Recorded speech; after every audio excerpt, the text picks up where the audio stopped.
두 번째로 뭐였어요? 자, 두 번째 다시 보여드리면 사업 현황과 전망 분석. 그러니까 주식 분석하듯이 사업에 대한 분석도 해야 되는데 뭐 주식 같은 경우에는 성장성을 보셔야 되고 채권 같은 경우에는 안정성을 보셔야 된다. 그래서 두 개가 초점이 달라요. 이 안정성 위주로 해서 사업 현황이란 전망에 대해서 분석을 할 수 있어야 되는데 일단은 유니캠에 대해서 분석을 할 때 사업 현황이나 전망 분석을 해야 되는데 당연히 어떤 사업을 영위하는지는 판단을 하셔야 되고 그 사업부가 여러 개가 있단 말이에요. 그러면 그 사업부별로 매출 비중이 어떻게 되는지를 봐야 돼요.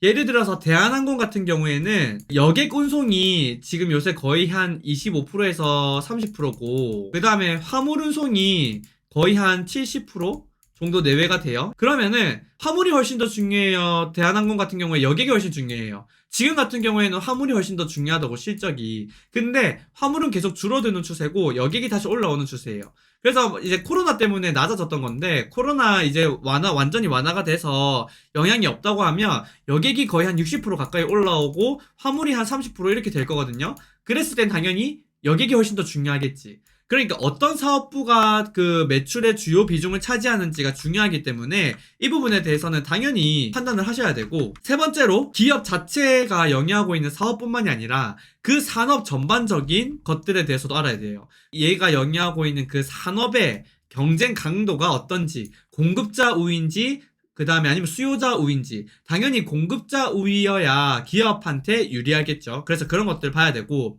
그 다음에 각각의 그런 경쟁사들도 어마무시하게 많을 텐데 그 경쟁사들 사이에서 얼마만큼 확고한 시장 내 위치를 선점하고 있는지 이것도 판단하셔야 되고요.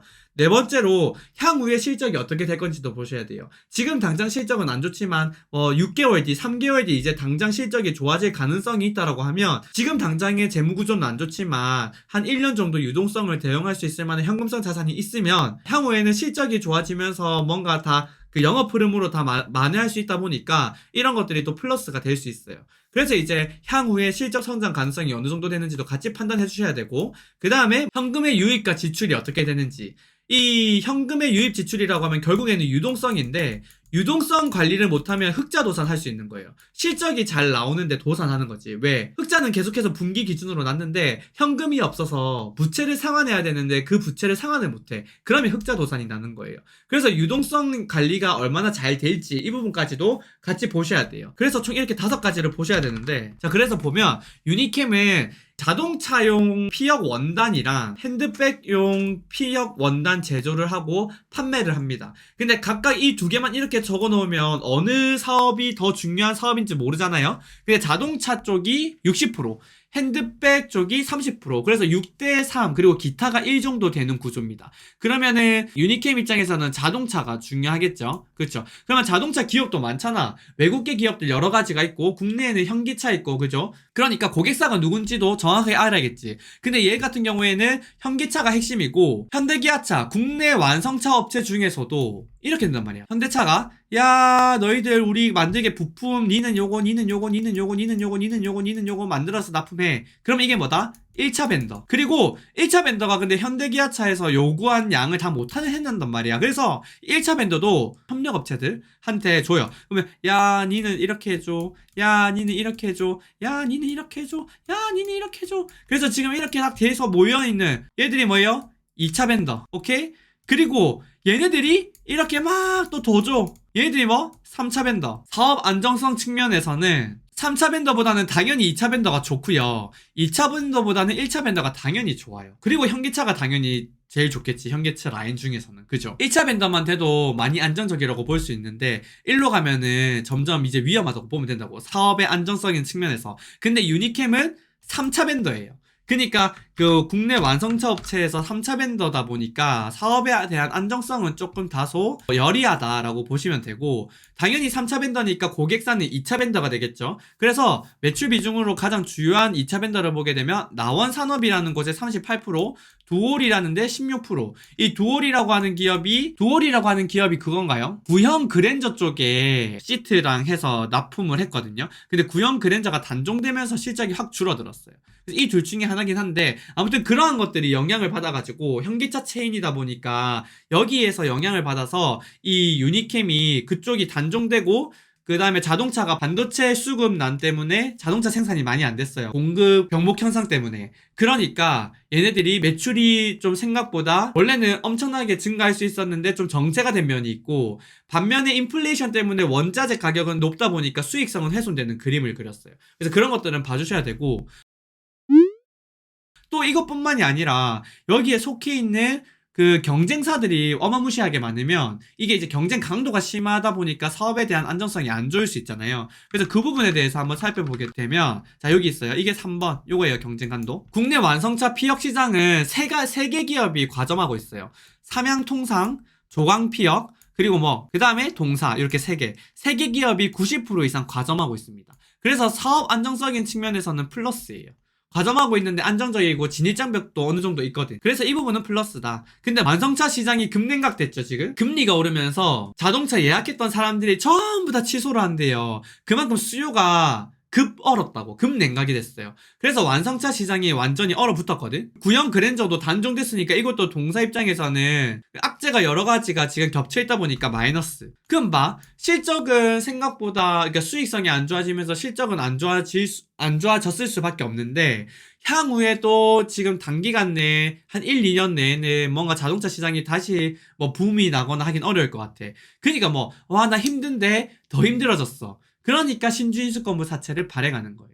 원래 발행 순서가 일반적으로 좀 건강한 애들은 일반적으로 그냥 일반 회사채를 발행을 한다고. 일반 회사채를 발행했다가 조금 다쳤어. 좀 아픈데. 내 몸이 약간 성치 않다. 이러면 이제 전환사채를 발행해. 전환사채를 발행하고도 계속 죽박 맞아가지고, 나 이제 큰일 났다. 완전 쓰러지겠다 하는 사람들. 전환사채를 발행하고도 계속해서 힘들어지는 애들이 마지막에 찾는 게 신주인수권부 사채예요.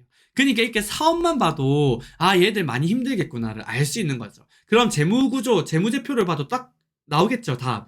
그러니까 그렇기 때문에 신주인수권부 사채를 발행하고 신용도 분석이 더 철저하게 들어가야 돼요. 그래서 이거 참고해 주시면 되고, 향후 실적 성장 가능성, 자동차 시장이 좋아져야 돼. 그리고 얘네들이 다루고 있는 펠리세이드나 얘네들이 납품하고 있는 그 종류의 자동차가 판매가 잘 되는 게 얘네들한테 당연히 플러스 요소겠죠. 근데 아직까지 잘 모르겠어요. 이 부분 있고, 현금 유입이나 지출 계획도 잘 봐야 되는데, 사업부별 매출이랑 향후 실적 성장 가능성, 그리고 이 부분에 해당되는 게 요거예요. 원래 얘네들이 자동차랑 핸드백 그 원단 제조해가지고 판매를 했는데, 2020년도에 아까 전에 봤죠, 제 손자 회사 그 유니골프앤리조트를 인수합니다. 그러면서 골프 사업을 신규 사업으로 영위를 하겠다라고 하면서 투자를 어마무시하게 했어요. 투자하면 당연히 어떻게 돼요? 돈이 나가죠. 돈이 나가니까 어떻게 돼요? 당연히 유동성이 힘들어질 수밖에 없죠. 그래서 이 부분이 당연히 이제 우리가 유추할 수 있는 부분이고, 그나마 다행인 건 올해 6월부터 이 유니골프앤리조트가 본격적으로 골프 개장하면서